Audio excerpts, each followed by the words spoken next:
Okay, good morning, everybody. Now let's start with the new session, amino acids metabolism.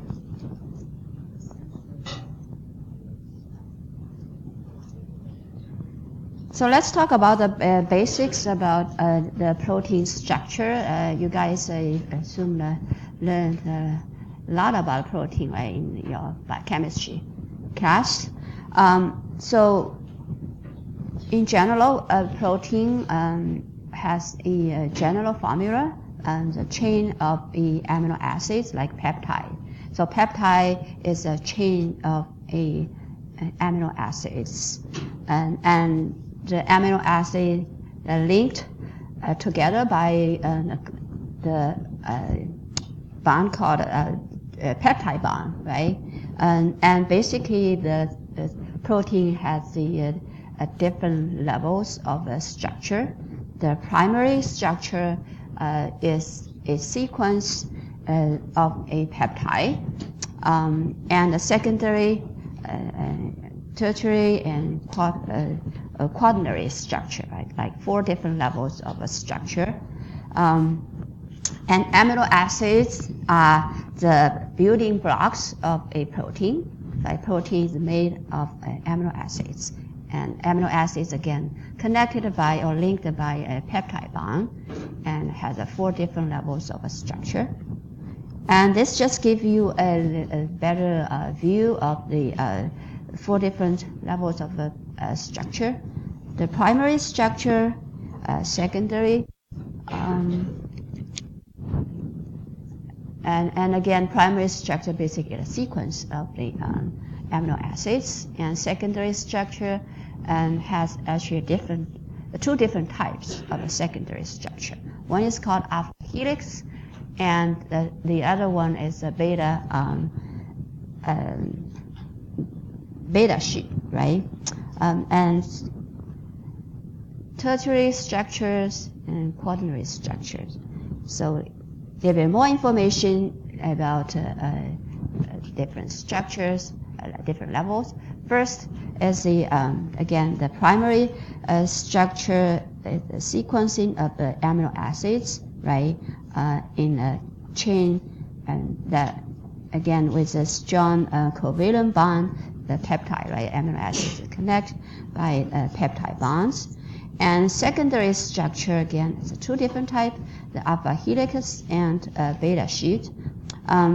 So the hydrogen bonding of a peptide, that backbone, that actually causes the amino acids fold into a repeated pattern, like alpha helix and beta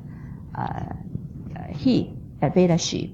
So basically, it's because of a hydrogen bond, right, within the sequence, the amino acids, different amino acids, that makes a repeated pattern of either alpha helix or the beta sheet. And tertiary structure at a 3-dimensional folding pattern of a protein, right, due to the side chain interactions through the so-called disulfide bond or ionic interactions, between amino acids. So makes a more complex structure, folding, right, structure of a protein. And lastly, the quaternary structure, basically you have more than one chain of the amino acids. So the several chains of amino acids, they kind of combine together, right, to form a more complex structure. And more information about protein structure, and this is actually a amino acids. I just show you the structure of amino acids, and has a amino group and also carboxyl group, and in the middle it has a so-called side chain. So side chain side chain is very important that determine the specific or unique amino acids. So each amino acid has a unique R group or R side chain, right? So for example, the alanine side chain is just the methyl group, right? And histidine has an even more complex side chain. And glumine has the two actually amino groups, and glutamate has one amino group, but a different side chain, right? So again, the side chain or R group that makes the unique amino acids.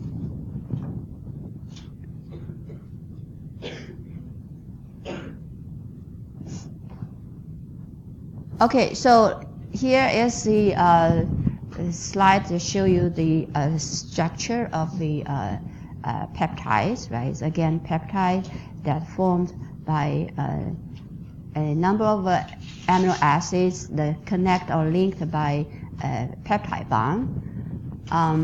So the peptide bond is formed by the reaction, the hydration reaction, right? So you lose one molecule of water, then form the peptide bond, right?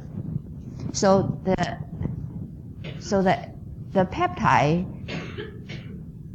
usually has a N-terminus, which is an amino group, right, and a carboxyl group, C-terminus. And in the middle, so depend on the how many amino acids that form the peptide, the chain, the length of chain can be different, right? Depend on the protein.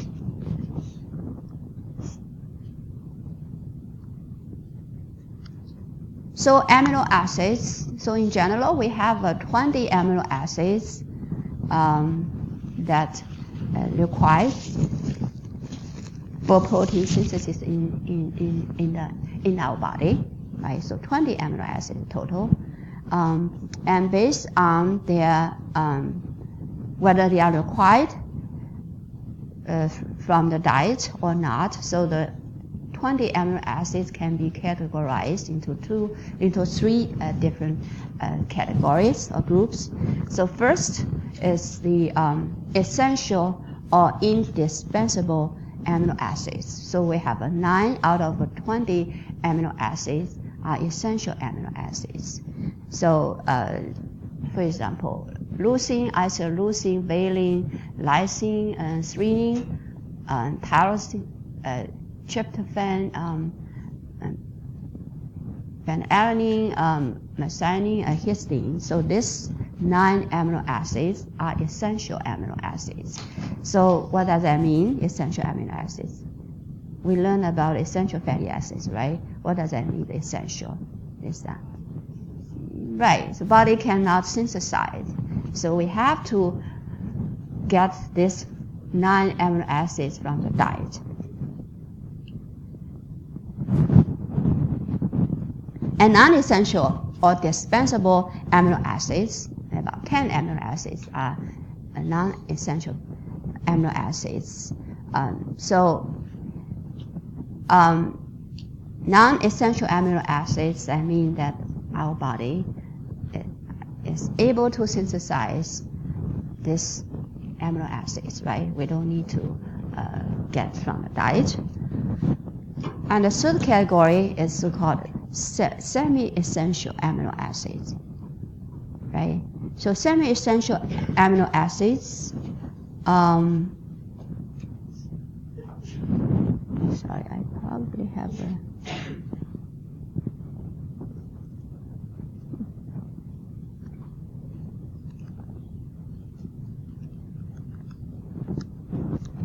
I think I have kind of issue with the computer, is kind of freeze.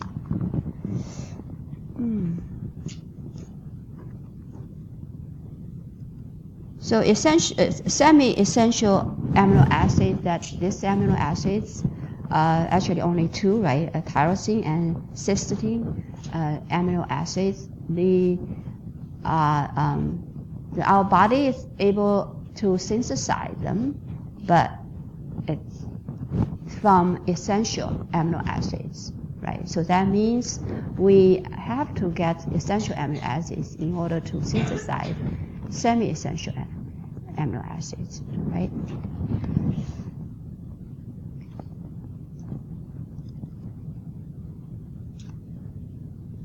I have a trouble here.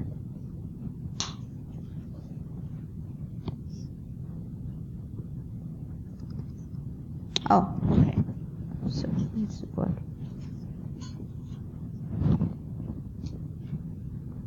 Okay. Yeah. So our information here, right? Any question about amino acids, the different categories of amino acids? Right. And more information about basics. Protein requirement? Oh no, that will not happen. So why do we need the protein in our diet? Why do we need protein?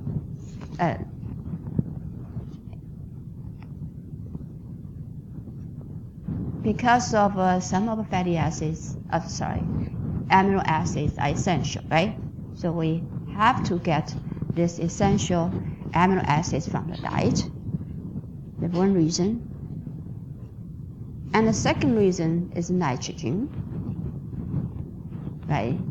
So if you realize that the structure of a protein is different, or amino acid different from the glucose and fatty acids that we learned, right? What is the difference? The structure, chemical structure. You know, the elements.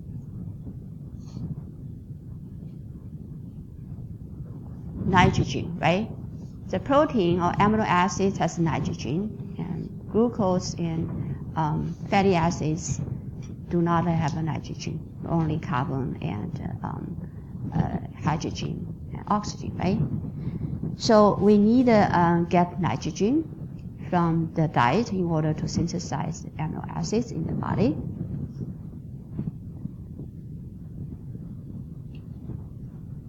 So in infant or children, we need a protein because of for growth, right, the tissue maintenance. And the adults, we only require protein for maintenance of a physiological function or activity only.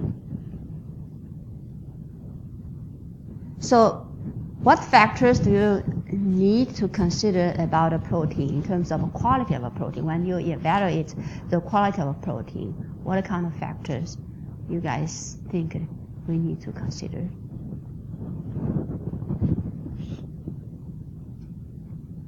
Nitrogen content, right? So what is the average percent nitrogen per protein? 16%, right? So average. Of course, some amino acids have more amino groups, right? So have more nitrogen than the others, but on average, the protein has about 16% of nitrogen.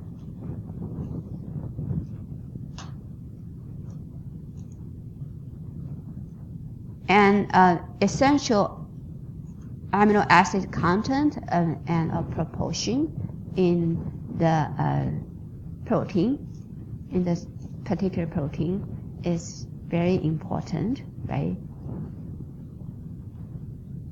And also digestibility, whether this protein is able to be digested and absorbed into the body is also the important factor that we need to consider whether this protein has a high quality or biological, right, value or quality.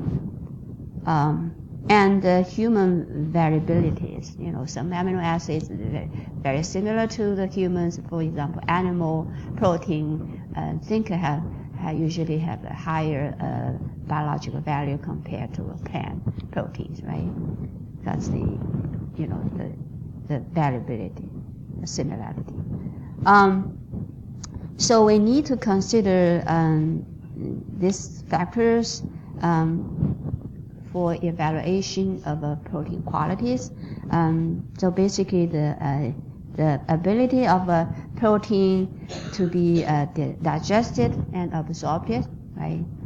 And also important thing is essential amino acid content proportion, whether they have a more essential amino acids or complete essential amino acid that protein has. That is also important, right? So we know some of the food, the lacks of some essential fat amino acids, right?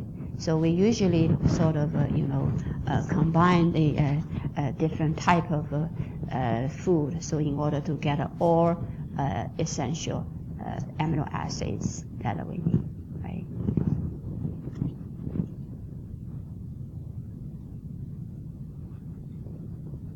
All right. Now let's talk about metabolism of amino acids.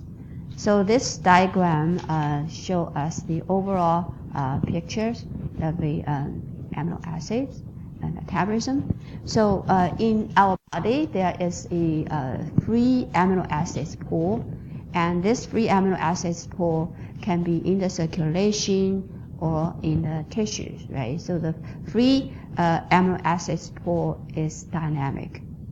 It's changing. So depend on the physiological condition, whether it's under the fat condition, fasting condition, and also disease condition, right? So in general, the two main sources of amino acids that contribute to the free amino acids pool. For example, one is the dietary protein, right? In the gut, we have amino acids that are initially from the diet, right? Dietary protein digestion, breakdown, and release free amino acids, right? And also the amino acids that come from the secreted from our own body, also called a slough off. For example, in the gut, the endothelium cells, right? They turn over very rapidly, like every 3 to 5 days, right? You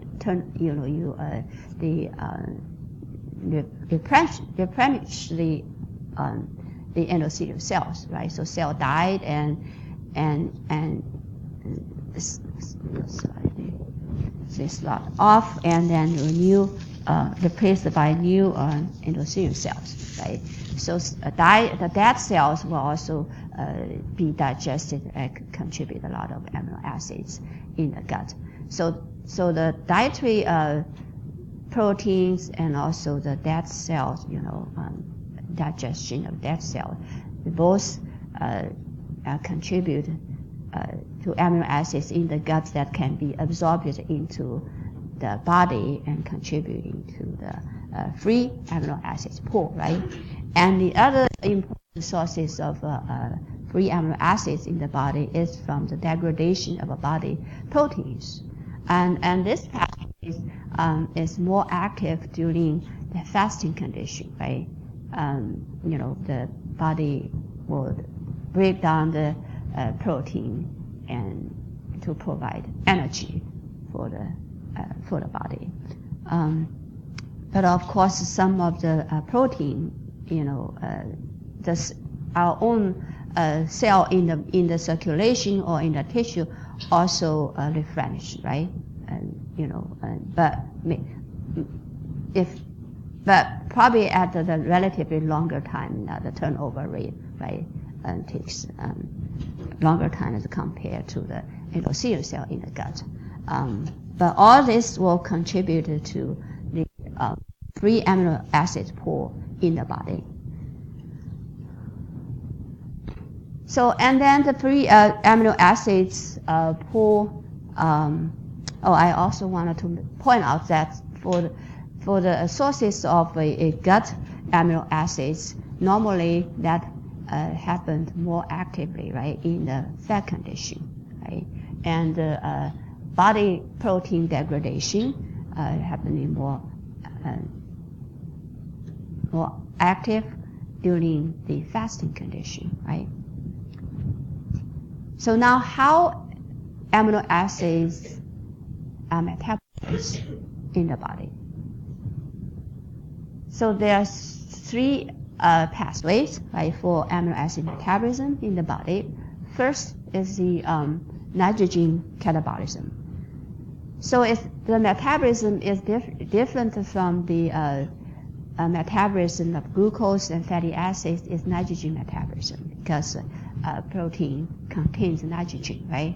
So in order to metabolize carbons, the nitrogen need to be removed first.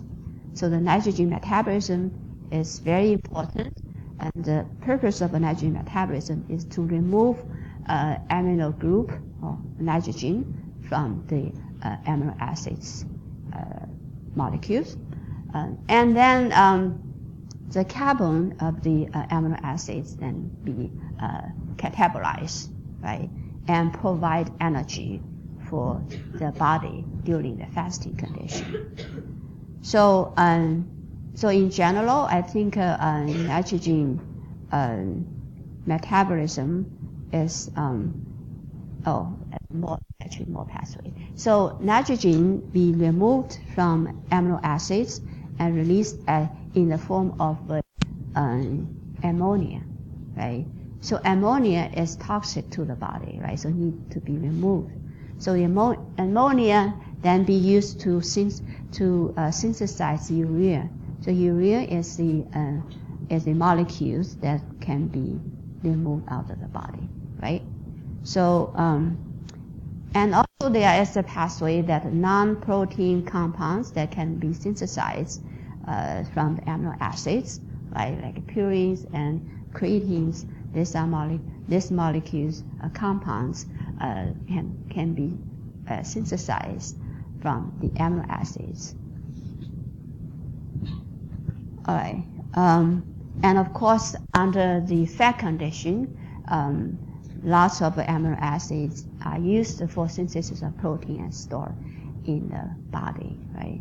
Or some, there are lots of enzymes and immunoglobulins and the hormones, the factors, they are all proteins, right? They all need amino acids for synthesize all of this protein-based the hormones and enzymes, right?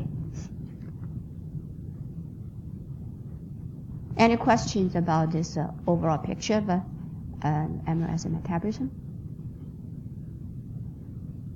Okay.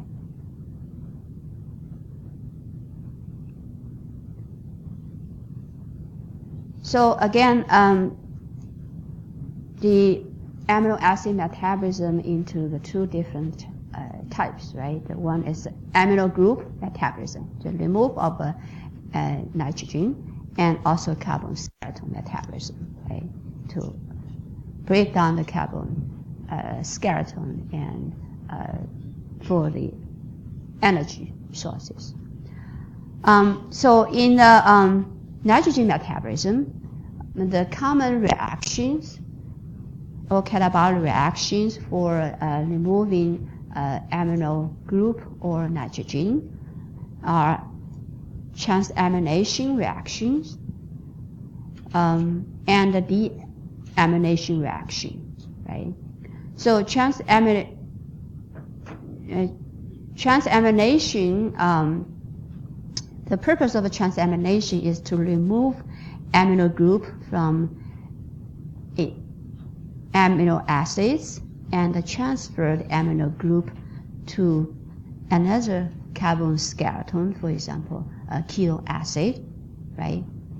And the deamination reaction is to release ammonia and form a ketone acid, right? So glutamate dehydrogenase is a key enzyme to catalyze deamination, right? And transamination reaction, the aminotransferase is a key enzyme to catalyze transamination, right? We have a more detailed the reaction, and so you can have a better idea how that will happen. And so the first step is a removal, remove nitrogen, right, from amino acids by two common reactions, transamination and deamination. And once the nitrogen is removed from the amino acid, that need to be excreted, right, out of the body. So the excretion of nitrogen can occur in several tissues, but the main tissue in the liver. So liver is the main tissue that synthesizes urea from ammonia, right? So then get rid of nitrogen. So again, the liver is the most important tissue. The four complete the pathways of urine synthesis that occurred in the liver, right? And the kidney can also synthesize the urine, but in the partial only covers the partial pathways of urine synthesis, right? And the brain is also can do something to remove ammonia, but the incorporate ammonia into the glutamine and glutamine, so the pathway is different, right? So again, three tissues that involve in the excretion of nitrogen, and liver is the main tissue, and that does the urine cycles, right, and urine synthesis, and kidney can also does the partial urine cycles, right, and brain then remove ammonia, but in a different way, right, by incorporating ammonia into the glutamine or glutamate, right? So glutamate are the very important amino acid that involve in nitrogen metabolism, right? To get rid of ammonia. We're going to talk about later more about it. And the second aspect of amino acids metabolism is the carbon skeleton metabolism.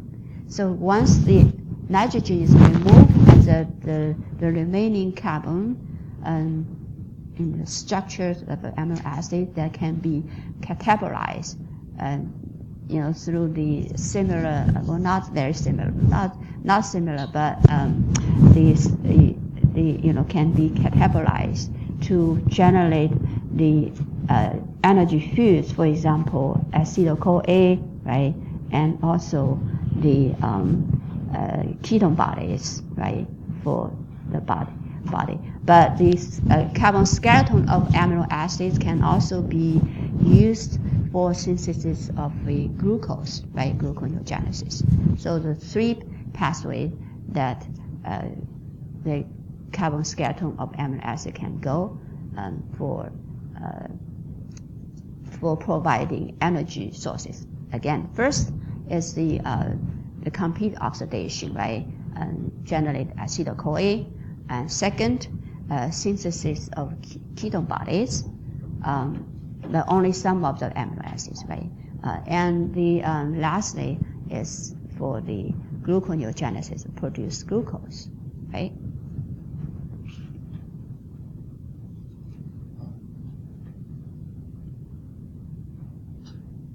Okay, now let's talk about nitrogen metabolism. Two common reactions, transamination and deamination. So let's talk about transamination first. I apologize, I probably made a mistake. It should be PLP, not LPL, right? I know in your notes, it's not LPL. So probably we talk about too much LPL in the lipid metabolism. So PLP, right? So this is the reaction of transamination. So the one amino acids that transfer its a amino group to, let's see. Yeah, so I use the R1, R2 to represent a different type of amino acids, right? This is just a general, right? General equation of a transamination reaction.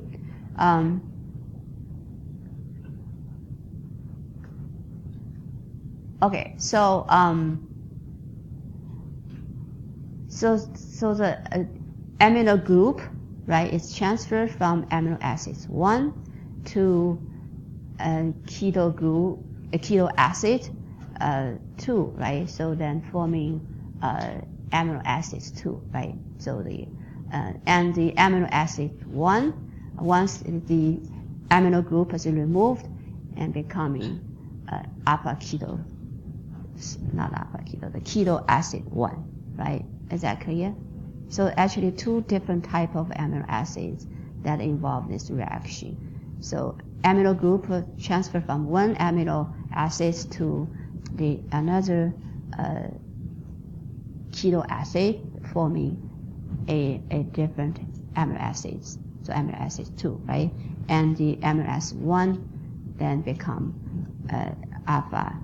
keto acid. And the enzyme that catalyzes this reaction is the aminotransferase, and PLP, which is the pyridoxal phosphate, PLP. PLP is a prosthetic group of the same enzyme, some enzymes, right? And it's actually an active form of vitamin B6. So PLP and vitamin B6, the active form of vitamin B6 is required for the aminotransferase activities, right? So transamination requires enzyme and also the vitamin B, right? B6. So here's a question: what is the physiological significance of transamination reaction that we discussed in the previous slide? Why we do the transamination? What is the purpose of the transamination? This is also the question in your study guide, right? What is the purpose of transamination?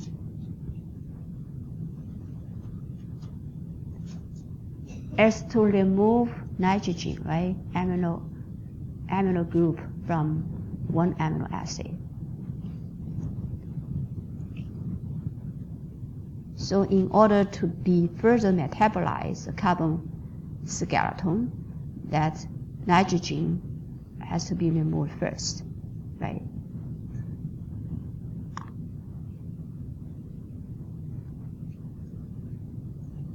So this just gives you the real example, right, the transamination. The last slide was just general, right, the reaction.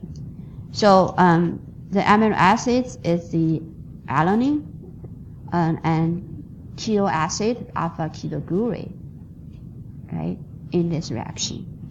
So the enzyme to catalyze the transamination of this reaction is the alanine aminotransferase, right? So the amino group is transferred from alanine and to alpha ketoglutarate. So alanine then become pyruvate, right? Once it's lose the amino group, and alpha ketoglutarate then become glutamate. Glutamate is one of the amino acids, right? So you see the change. So alpha ketoglutarate. So here I want to point very important information here. So alpha ketoglutarate is a widely used acceptor of amino group in transamination reaction. So lots of transamination reaction, that means involve a different type of amino acids, right? That use the alpha ketoglutarate as an acceptor of the amino group, right? And then glutamate will be generated, right? So that's why I mentioned the glutamate is very important amino acids. in the nitrogen metabolism, right? Any question?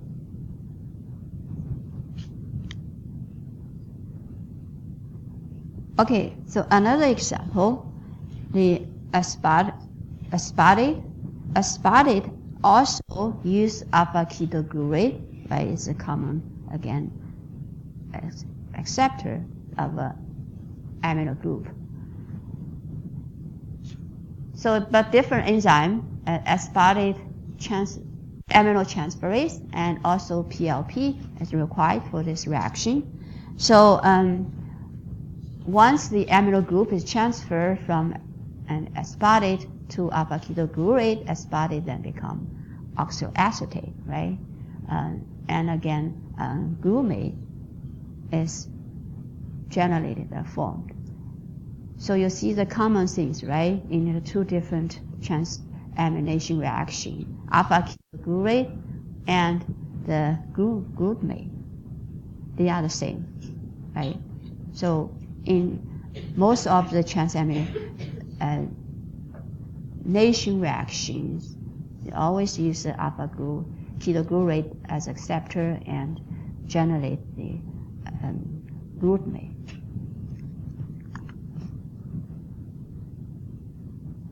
Any question? Oh, yes. So PLP is the cofactor or the enzyme? The cofactor, vitamin B, right? The active form vitamin B. The cofactor that the enzyme activity requires vitamin B, PLP, right? Okay. Several key points about the transamination. Why it is important? Why is transamination important? What is the purpose? Why we do the transamination? Say loudly. Sorry. Yes, transfer or remove the amino group, right? Remove nitrogen from amino acids in order to further catabolize amino acids, right? Nitrogen need to be removed first. Okay, so the nitrogen transfer for synthesis of non-essential amino acids, right? Removal of nitrogen for carbon skeleton metabolism, right? Is that clear? We remove nitrogen from non-essential fatty amino acids. It's not only just to get rid of it, but it's also needed for synthesis of the other amino acids, right? Does that make sense? Okay. And the second purpose is to further metabolize carbon skeleton of the amino acids. We need to remove nitrogen first. So nitrogen metabolism actually occurs in both fasting condition, right? So under the fat condition, we have also the synthesis of amino acids activities is active, right? So we also need to remove nitrogen from certain amino acids, and the nitrogen can be used for synthesis for non-essential fatty acids that can be synthesized in the body, right? So that can happen in the fat condition. And during the fasting condition, the nitrogen removal nitrogen with a different purpose, right? We try to use carbon skeleton as an energy source. So we need to remove nitrogen first, right? So the different physiological state, the nitrogen remove, they always happen, but the purpose is a little bit different, right? Does that make sense? Okay. So now the second point, so which amino transferase are most active?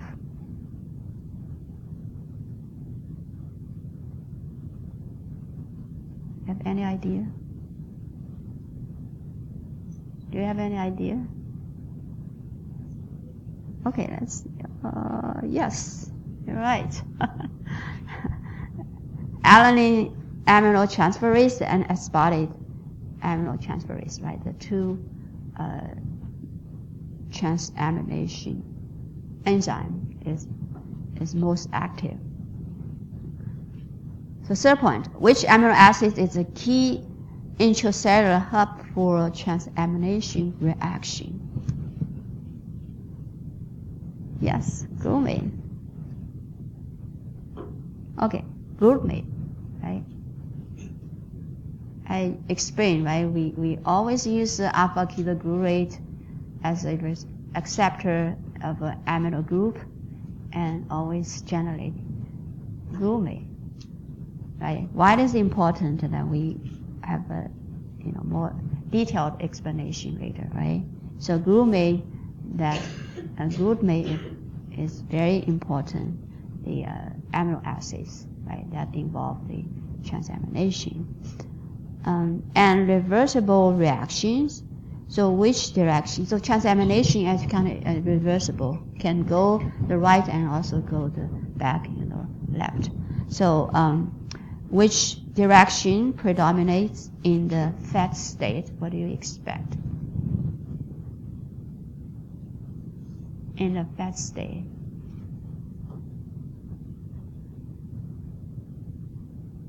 Thinking about, under fasting condition, maybe we wanted to break down the carbon to use as energy, right?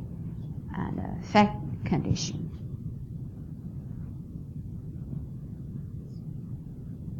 I mean, the transamination enzyme activity, what do you expect? Higher or low?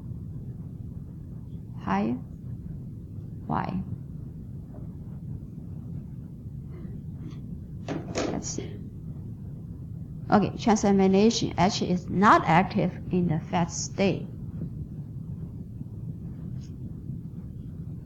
Because I explained, right, during the fasting, actually I just found a paper that is showing the fasting versus fat condition, the transamination enzyme activities goes up a lot.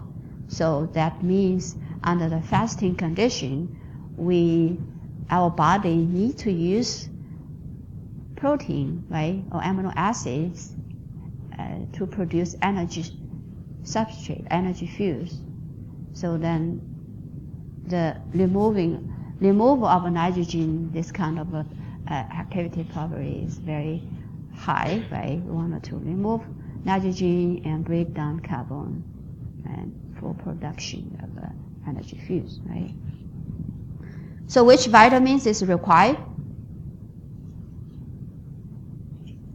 for transamination?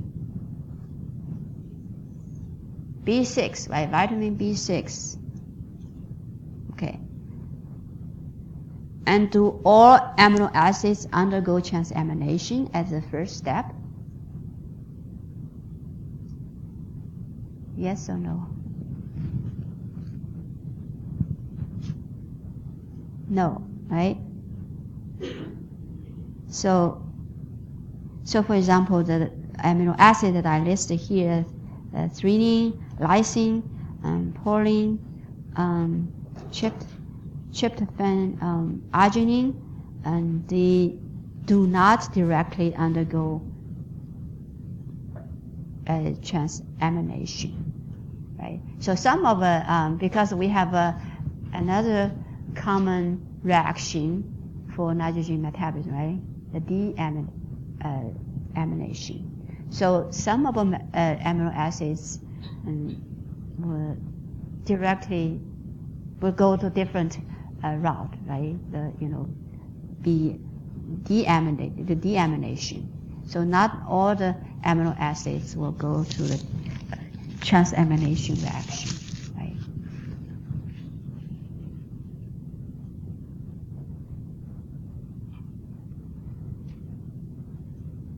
Okay. Do you guys want a break? Okay.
everybody. Let's move on.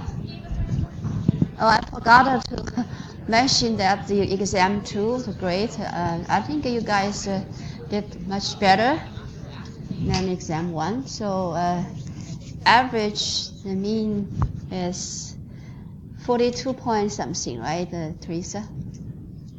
Oh, like the exam 2.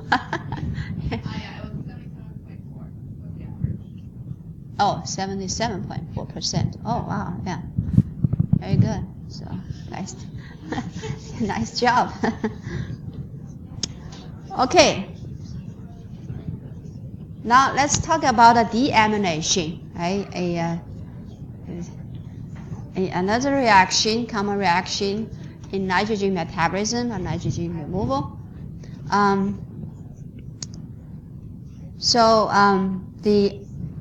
Again, this is also the general reaction, right? I show you the amino acids that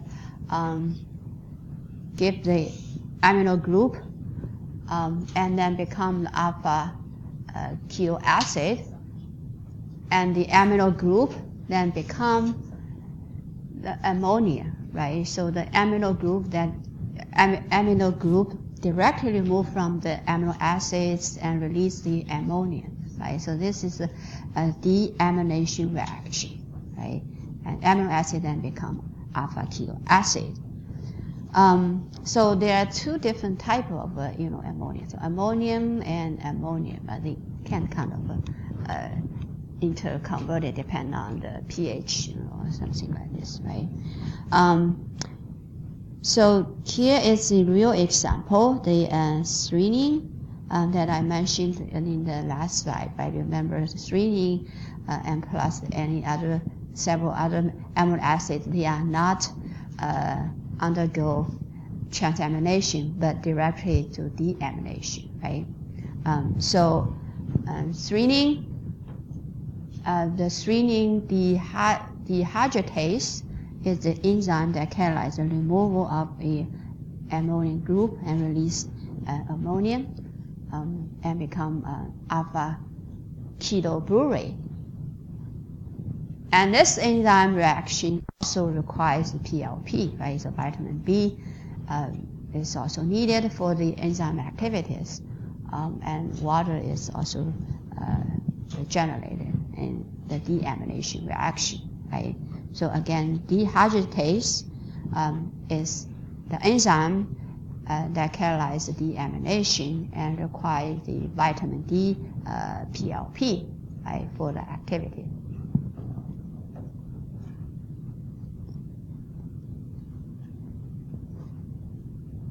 So if you remember, in the transamination reaction, alpha ketoglutarate is a common acceptor, and glutamate is always generated, right?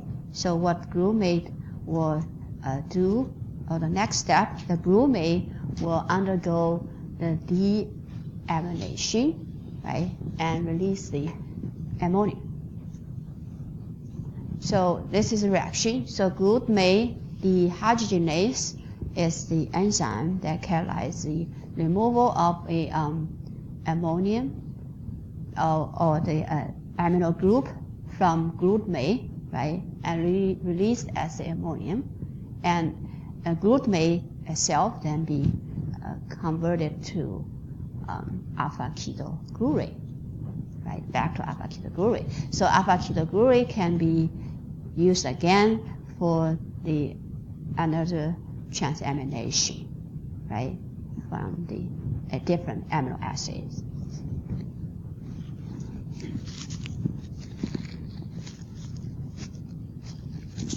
Any question?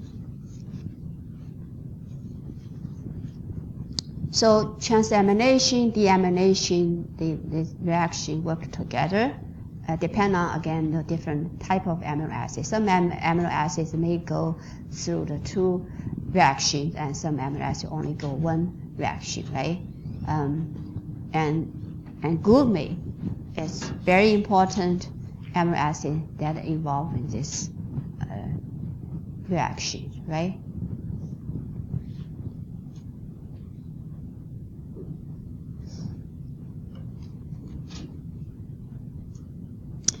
And grooming is different from glutamate. Glutamine has actually 2 amino groups, right? So glutamine, in order to remove amino group from glutamine, the additional reaction is required, that is catalyzed by glutaminase, right? So glutaminase that removes the one amino group from glutamine and generate glutamate and release ammonia, right? Is that clear? So glutaminase, again, is an enzyme that removes the amino group from glutamine and generating glutamate and releasing ammonia.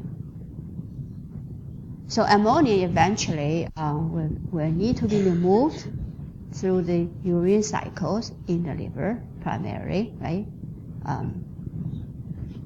And also in the small scale in the other tissues like kidney and brain, right? Any question? Right? So again, 3 actually, I will plus this glutaminase reaction, right? 3 reactions that are involved in the nitrogen metabolism or removal of nitrogen, right, from amino acids. Not all the amino acids undergo all 3 reactions, right? Depend on, again, different type of amino acids. Some amino acids will go, maybe just go transamination, deamination, right? And other amino acids will just go the deamination. And glutamine is kind of a little bit special, right? We just, go the glutaminase reaction instead of a transamination, right?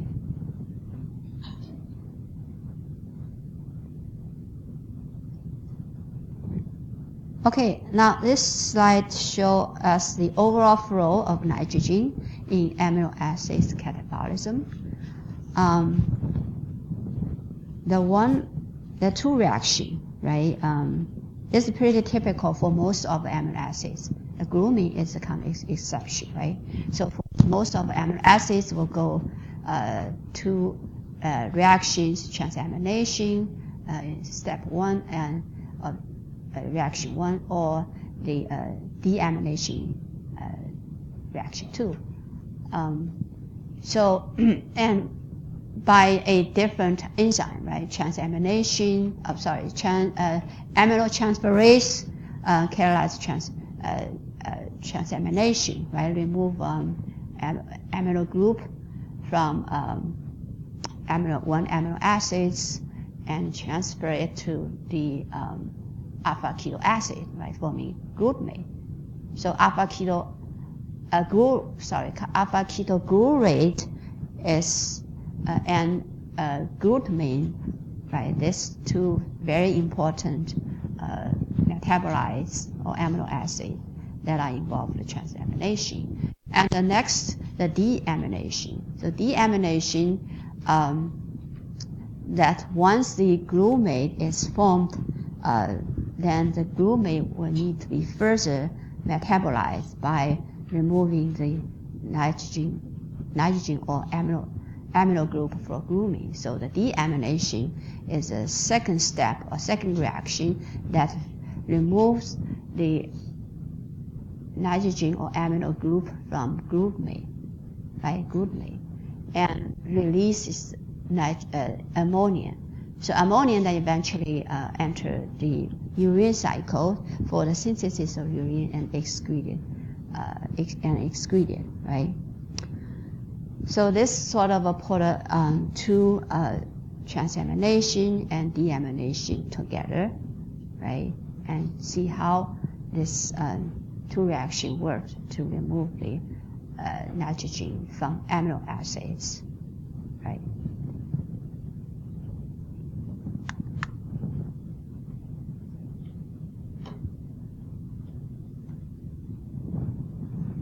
Okay, so the fate of ammonia. So once the amino acids undergo transamination or deamination, the ammonia is released, right?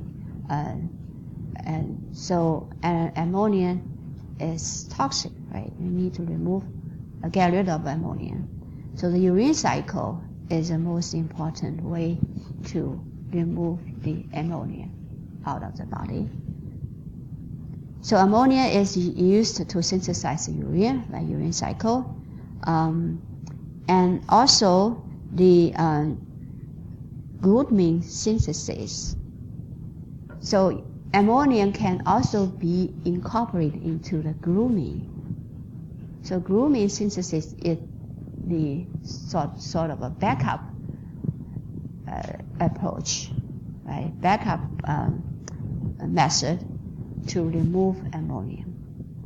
We have a more detailed explanation for this, right? For now, you just try to remember urine cycle. Urine synthesis is the most important way to remove the ammonia, right? But glutamine synthesis is also the way to remove ammonia. But compared to the urine cycles, it has a much smaller scale, right? But it's kind of backup, mechanism.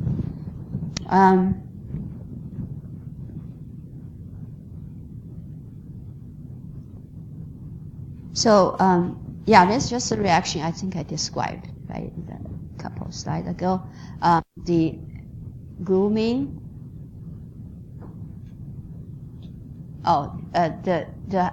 This is actually the pathway that I would just describe, right? The glutamine synthesis pathway to remove ammonia.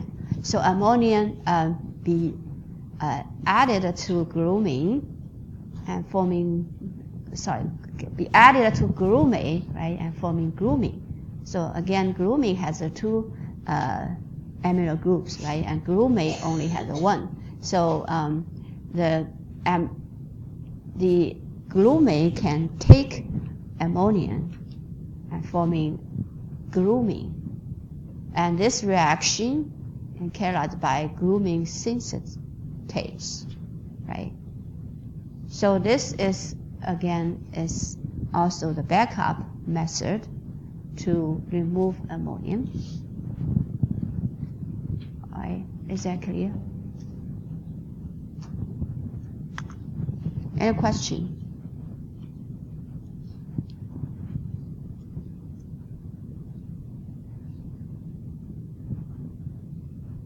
Okay.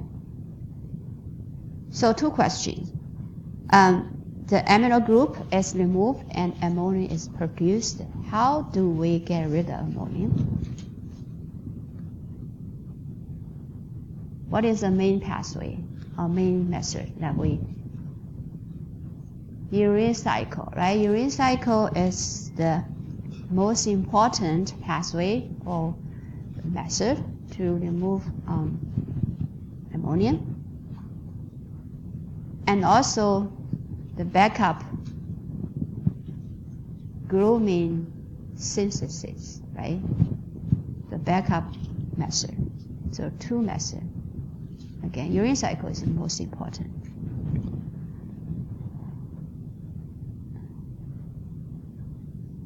Okay, urine cycle and glutamine synthesis. Right? And what happens to carbon skeleton once we remove the nitrogen? What is the fate of a carbon skeleton of the amino acids?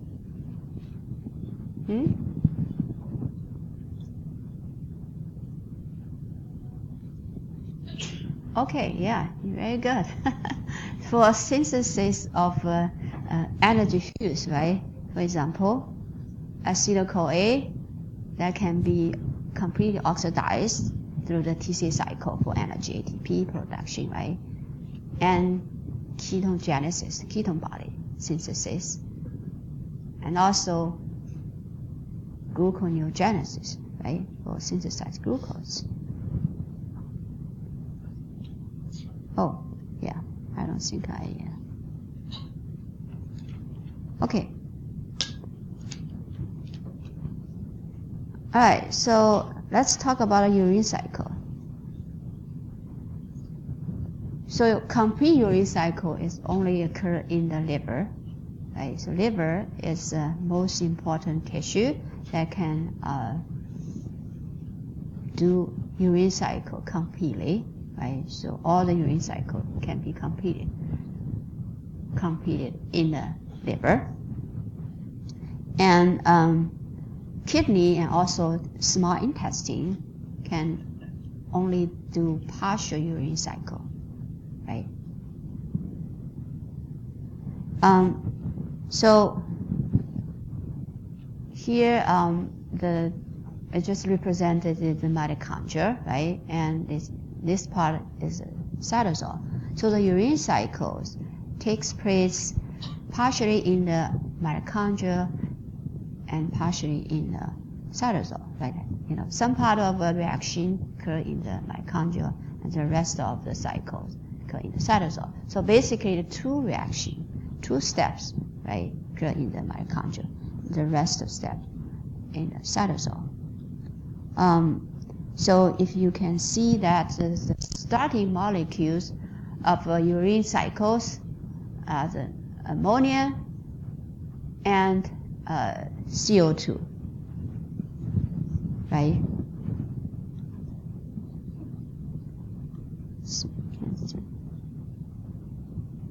So the first reaction is the ammonia and bicarbonate that form together to form what do they call it? Sorry, I cannot see my.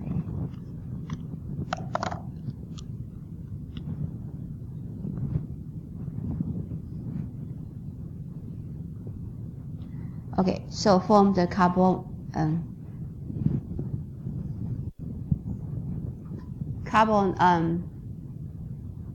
the phosphate, right? So the enzyme, actually several compounds in addition to the enzyme that involve this reaction, right?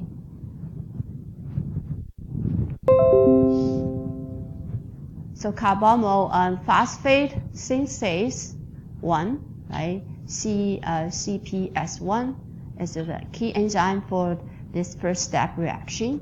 And the acetylglutamate is also needed, and ATP, 2 ATP also needed, and magnesium, right, all together are required for the enzyme activities, right, for this first step reaction. And the second step is the carboxyl phosphate together with the ornithine to form citrulline, right? And citrulline, and this is the enzyme, and the ornithine transcarbomerase, right? OCT. So OCT is enzyme to catalyze the second reaction. And citrulline, once the citrulline is synthesized and released into the cytosol from mitochondria, right? And then join the rest steps of reaction in the cytosol. So you see the ammonia is incorporated into the citrulline, right? In this two-step reaction. And the second ammonia actually is coming from the aspartate. So the second step, step 3, is the citrulline together with the aspartate, right, and form arginosuccinate. So you see actually 2 ammonia is incorporated into the arginosuccinate, right? And so this is the third step reaction. And the next is the arginine succinate, and break down and back to the break down into the arginine and fumarate. So arginine, you see the molecules, right? The amino acid that has two amino groups, and these two amino group, one is from the ammonium, right, and the other one is from arginate. From aspartate, right? So, and then the last step is the arginine then be break down by arginase to the urea and ornithine, back to ornithine. So ornithine recycled, right, for the next cycles of urine synthesis, and that urine is one molecule of urine is generated here. So urine, you can see, has two nitrogen group, right? So one is initially from ammonia, and the another nitrogen, ammonia or nitrogen group is from aspartate, right? So so this is just the overall picture of the urine cycles. So again, ammonia, the urine has two amino group. One is from ammonia and the other one from aspartate, right? And the first two reactions occur in the mitochondria, and the rest of reaction in the cytosol. And ornithine is produced from the first two reactions that release from mitochondria into the cytosol, right? And then the ornithine will be generated again by the arginase, right? And ornithine being recycled, right, back to the mitochondria. All right. Any questions about the urine cycle? This is just the overall pictures, right? And we can go to the details. The first two steps in the mitochondria are very important, right? Can control the rate of urine cycles, right? So OCT, the enzyme that catalyzes formation of citrulline, and the CPS1 is the enzyme that catalyzes the first reaction, right? First step in the mitochondria.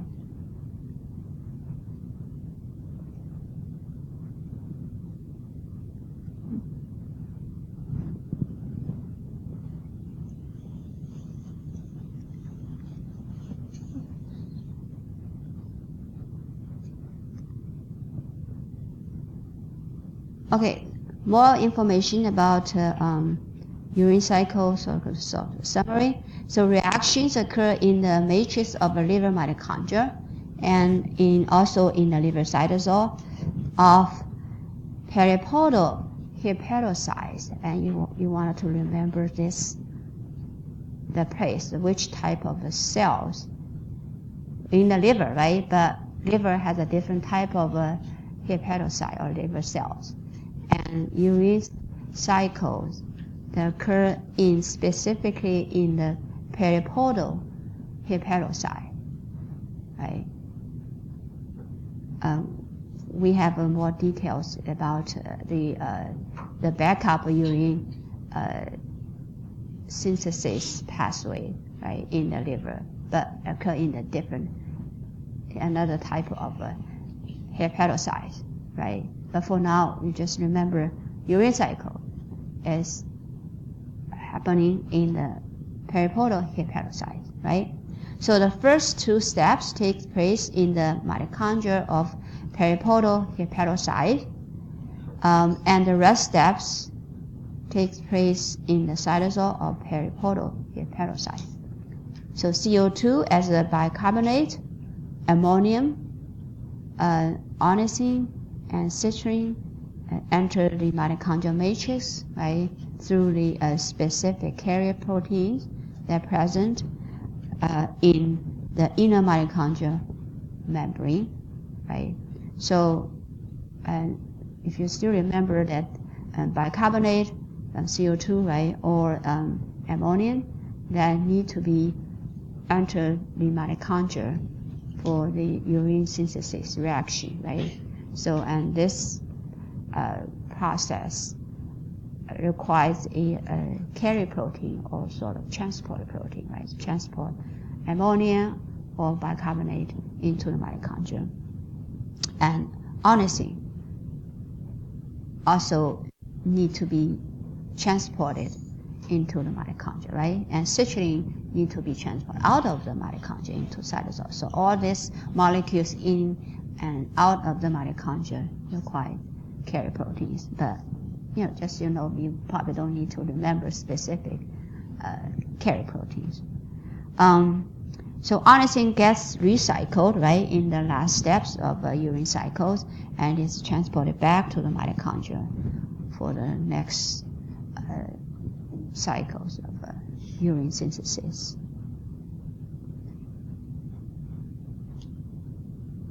Any questions? Okay.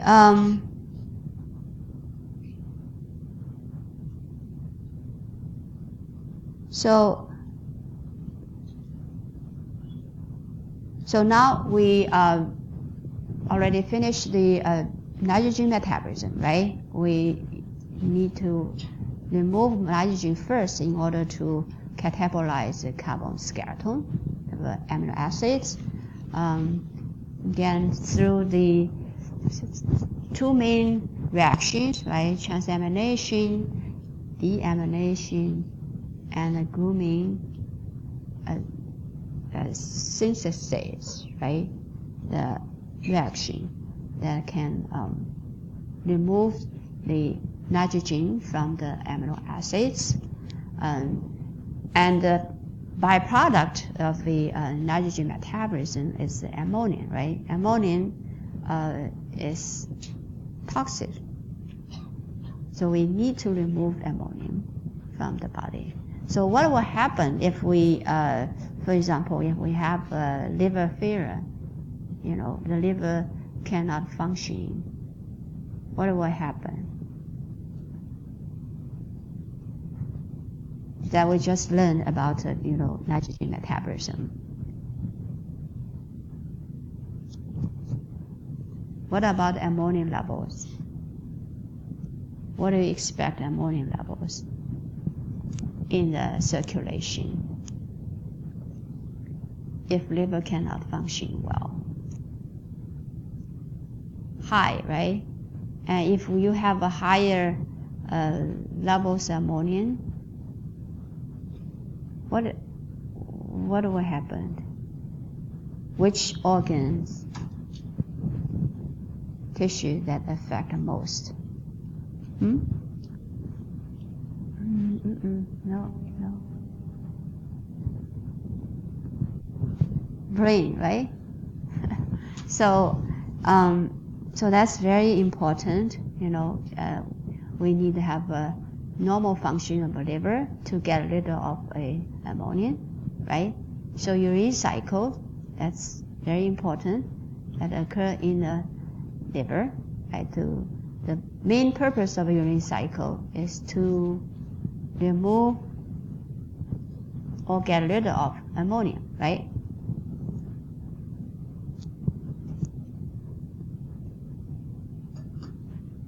Now let's talk about the catabolism of carbon skeleton of amino acids. So the rate of amino acids catabolism is actually determined by amino acids abundance in the body. So when we have enough or abundant amino acids, that amino acid catabolism actually increase, right? When we, eat a high protein diet, right? We don't have we don't need that much protein, right? So then the catabolic metabolism goes increase right faster. So for example, after meal or hyper catabolic state. So after meal, particularly again, the high protein diet, right, or under the hyper catabolic state, for example, uncontrolled diabetes or starvation.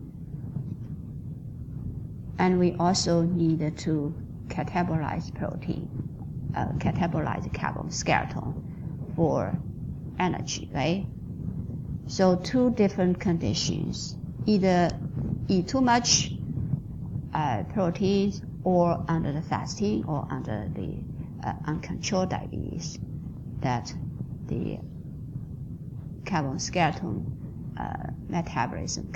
catabolism is increased.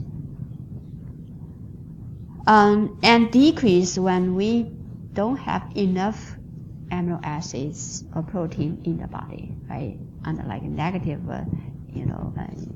nitrogen balance. Then we need to save or keep the amino acids, right? So we kind of spare amino acids. So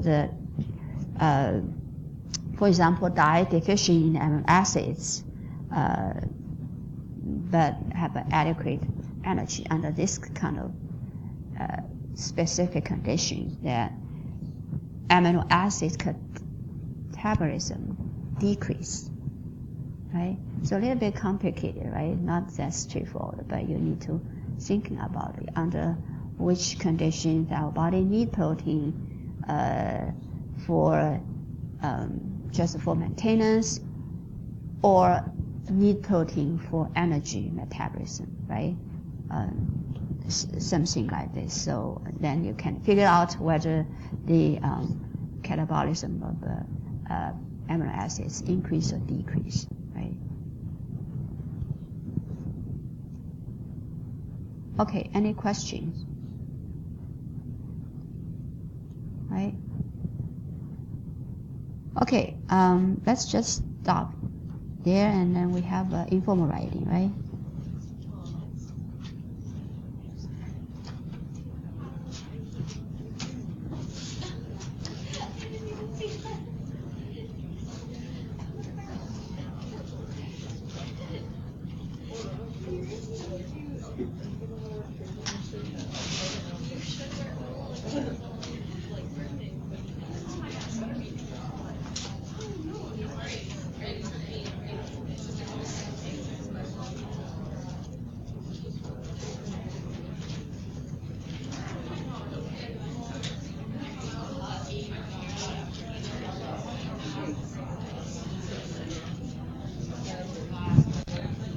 Okay, so for today's informal writing, to describe how nitrogen is metabolized and which reactions are involved in removing amino group, right? And what is the fate of amino group,